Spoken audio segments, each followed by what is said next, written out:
Thanks so much for your company. I am Pius Kojobaka. Looking at our stories.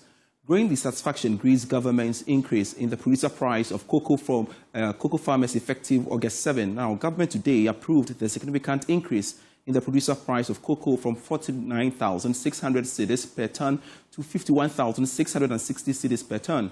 Now, Finance Minister Dr. Cassiel Atuforsen made the announcement after a meeting with the Producer Price Review Committee.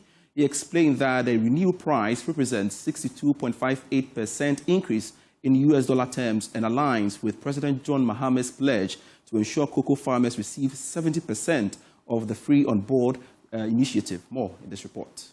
The new price, which takes effect from Thursday, August 7, 2025, comes on the back of a 40% appreciation of the Cedi against the dollar since January to date and the continuous fall in inflation. The Finance Minister, Dr. Cassiel Atuforsen, disclosed this after a meeting with the Producer Price Review Committee. He added that the move reflects government's commitment to improving the livelihoods of cocoa farmers. For the 2025-2026 season, which opens on Thursday, 7th August 2025.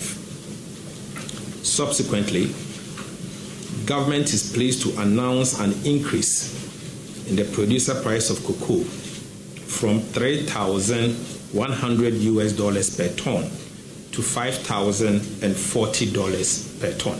He also announced the reintroduction of the free cocoa fertilizer program and the provision of logistics to cushion farmers for the upcoming crop season. I am pleased to announce that President John Mahama's administration has reintroduced the free cocoa fertilizer program as an additional support to the Ghanaian cocoa farmer beginning 2025-2026 crop season this year.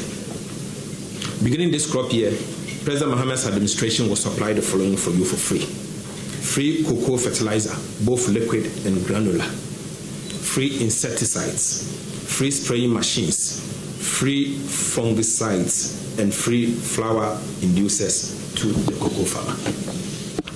Government strongly advises cocoa farmers to apply these inputs solely for the purpose of improving your cocoa yields and income.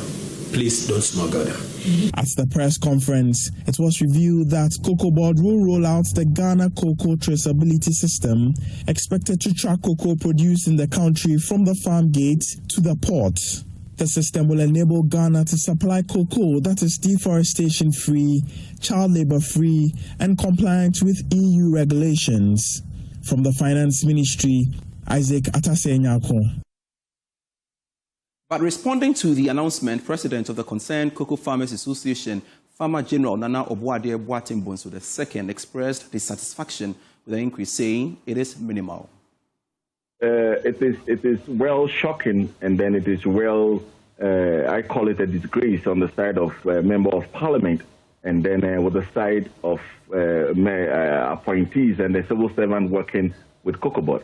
Because one, the President has not been told the truth. And then I remember that we did a roundtable discussion on Joy, the same platform, and then I told the presidential aide or maybe the spokesperson that there's something that the President has to know, and up to now he has not even told the President about it. This shows you that cocoa is not a backbone of our economy. And anybody that says that cocoa is the backbone of our economy, it is a lie, because Parliament don't even recognize that. Well, why am I saying all these things? It is the price has been increased. Let's say it is 3,000. It was 3,100. Now it is 3,200 and something that we are talking about. But our farm is happy with that price. Two, the government have done well, because looking at the exchange rate, by all means, the dollar has reduced and the cedi now has gained strength. But we are farmers. We are working for interest. Nobody wants to work for loss. And even member of parliament some years back were screaming and then wanted to stage a demonstration because their salary or whatever has been reduced or they are not even getting it. What about we that we are making the economy booming? Let's explore the impact of this on the larger economy. Joining us via Zoom for a conversation is economist Professor Patrick Esuming. Thank you so much, sir, for making time to join us here on Business Live. First off, how significant is this increase, despite concerns, like you heard from the farmers, saying, well, it is minimal? Good evening, and good evening to viewers. Thanks for having me. So I think, obviously, if you look at the dollar amount increasing from 3,100 to just over 5,000, it seems quite substantial. It's more than 50% increase. That sounds like huge. Now, as it turns out, the current circumstances, and given where the Cedi is against the dollar, and then when you work it out and it comes to only 3,200 or just thereabout, compare it to where it was before, then suddenly the average farmer will see that, well, no, there's not much in it for me. And I think that's the farmer who spoke, that's the kind of dissatisfaction that he expressed. Because from their point of view, what they care about is what they are receiving. So whether we are receiving 60+% of the world price or not, I mean, at this moment, it wouldn't mean much. But that could change if the Cedi strength against the dollar changes. Then that could easily change. But I think from their point of view, you can say you've increased the dollar price by whatever percentage. From as far as they are concerned, this will be very minimal.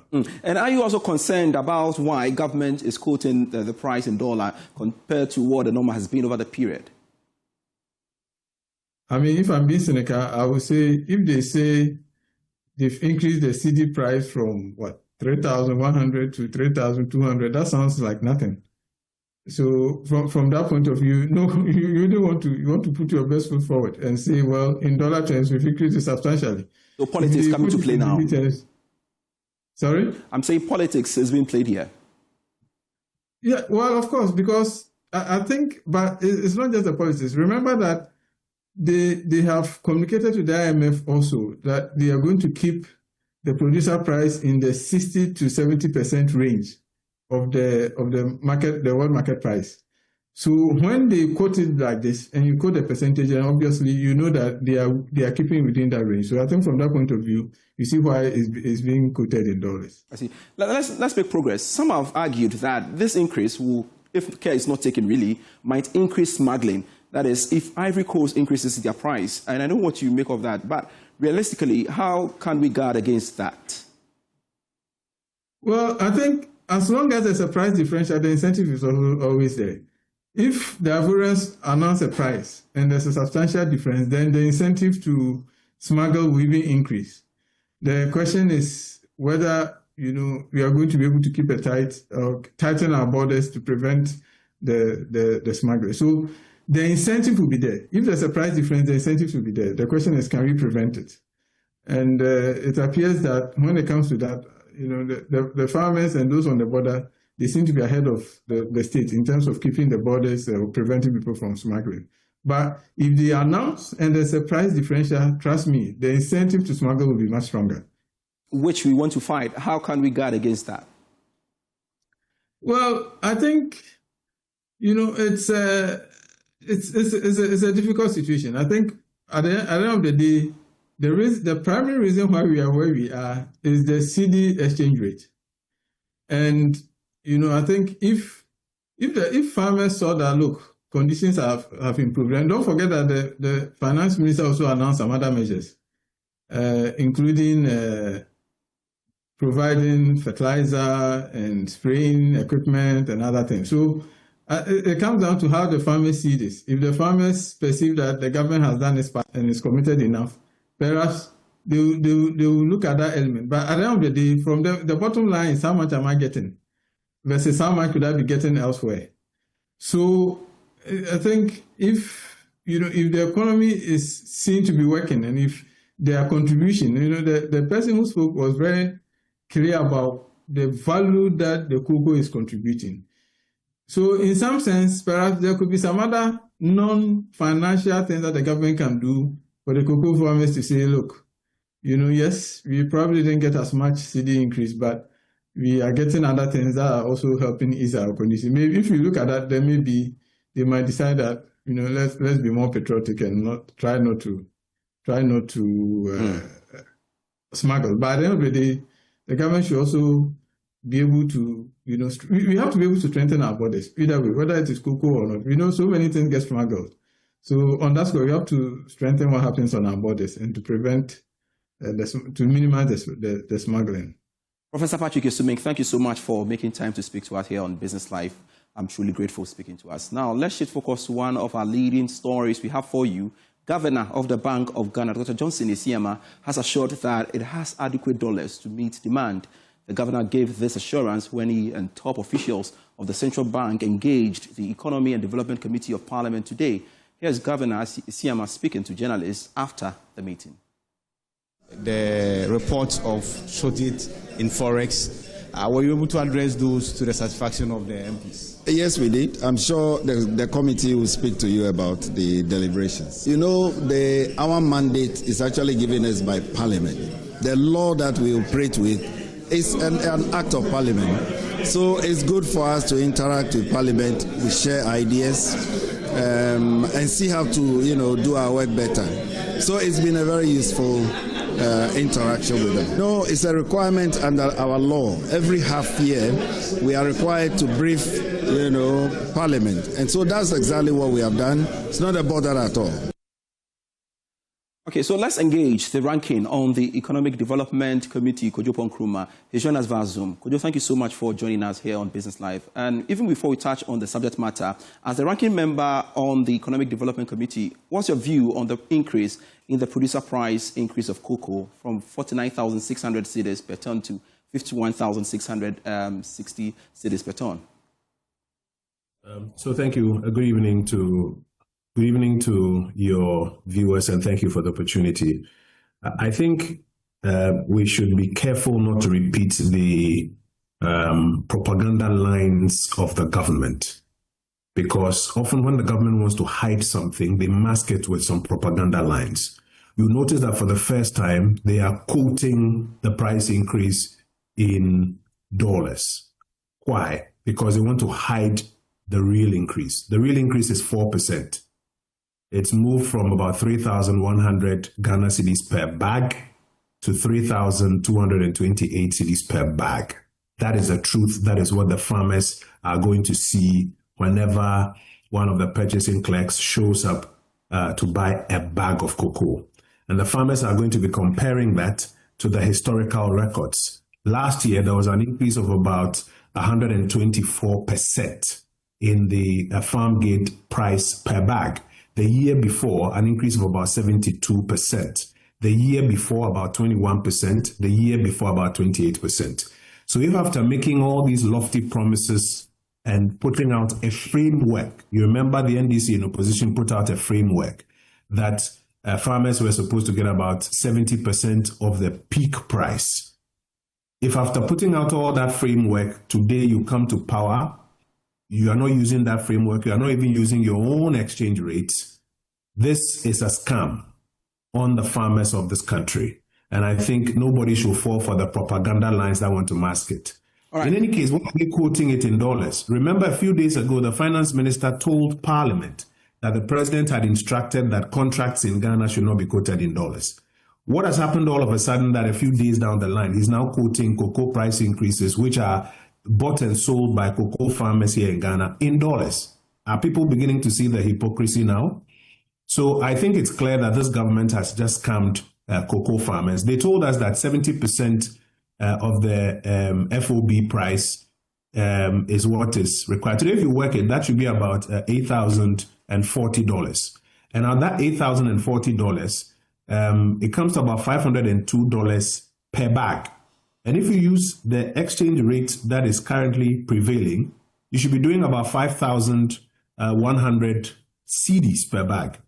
First of all, they have now taken it to about 5,040, though they claim is about 70%. So per bag is 315. And they are not even using their own exchange rate.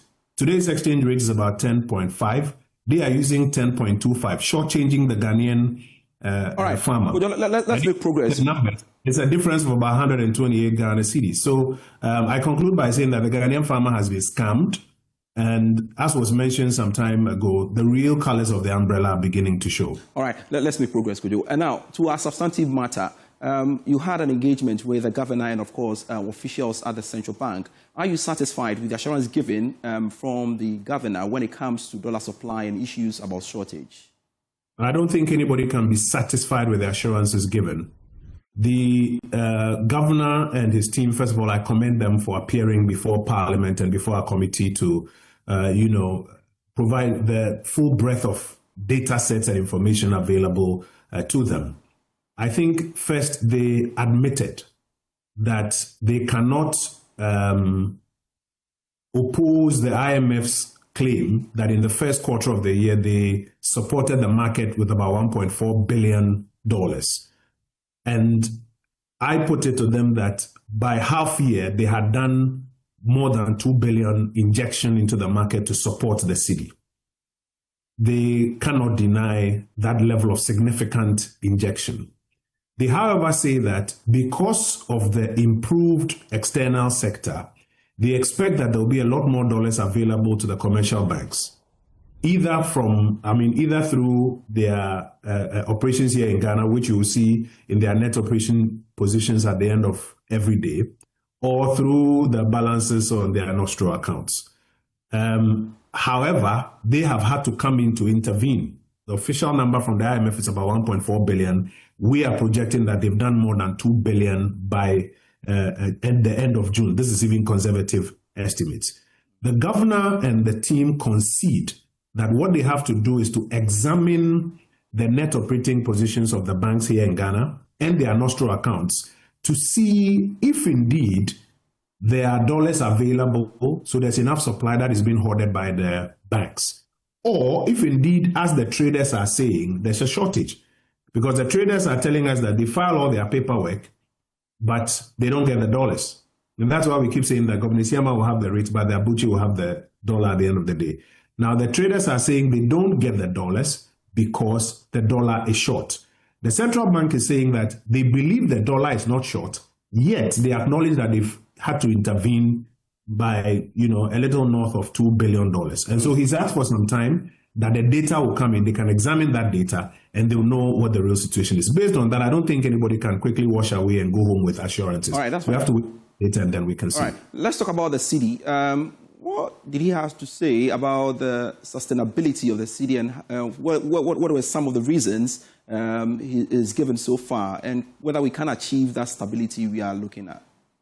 So one, the governor and his team considered that our cedi has performed primarily because the external sector has been very strong. Gold prices have gone up by about 43%, though the volumes of gold exports have not even doubled in the first half of this year. Cocoa prices have gone up by about 97%, and volumes have also gone up significantly based on cocoa that was grown and harvested the previous year. On the petroleum side, there's been a little bit of a downtrend, but it is mostly because the external sector has performed so well, and that has made a lot more forex available to the commercial banks and to the central bank. Secondly, the central bank has therefore now had to intervene, minimum $1.4 billion. Now we're estimating a little over $2 billion to support anytime there are, may I say, undersupply levels on the market. All right. But the central bank itself is clear that it's sustainable. And so what they decided to do is to begin to hedge about 1/3 of our gold reserves. That, by my calculation, is about 1/9 of our total reserves that they want to hedge, so that when the prices don't stay where they are, we will still have some forex with which we can then show up our reserves and intervene in the market as and when need be. Did you get an opportunity to ask the governor to clarify basically whether there was indeed gold for oil program? Yes, we put that direct question to the governor. He referred it to the team that handled the gold for oil. And on the record, the Bank of Ghana admitted that $1.7 billion of oil imports was financed through the gold for oil program. So it goes totally against the finance minister's claim that there was no gold for oil program and that there was even no barter. They even gave us the portion of that 1.7 billion that was financed from raw barter, and then the other portions that were financed by an exchange of the gold for forex, which was used. But on the record, the Bank of Ghana told us $1.7 billion worth of oil cargo financed with the gold for oil program. Ranking on the Economy and Development Committee of Parliament, Kojo Nkrumah, thank you so much for joining us here on Business Live. I truly appreciate your time. Still watching Business Live. Let's pause for a breather. We'll be right back. Back to Business Live. President John Mahama has urged the Ministries of Foreign Affairs, Interior and Transport to expedite implementation of the e-visa services for the country. Here's a report. The Advanced Passenger Information and Passenger Name Record Operations Center will streamline passenger data collection for enhanced security and operational efficiency. President John Mahama tasked these ministries to collaborate closely to accelerate the implementation of the e-visa framework. Ladies and gentlemen, the introduction of the API and PNR systems provides a strong digital platform on which other critical services can be integrated. And that's why I'm directing the honorable ministers responsible for Interior, Transport, and Foreign Affairs to collaborate to ensure that this platform is expanded to enable us quickly implement the long-awaited e-visa services for the country.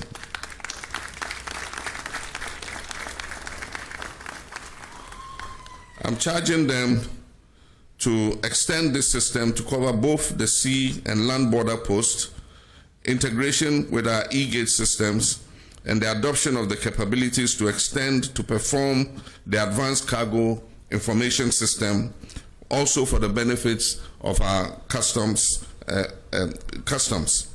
These policy directives will ensure the country enjoys the full benefits of what we're witnessing today. Transport Minister Joseph Bukari Nikwe reaffirmed government commitment to advancing the aviation sector. Excellency, Ghana's civil aviation industry is showing a great resilience and consistent growth as a result of government continued support for the sector.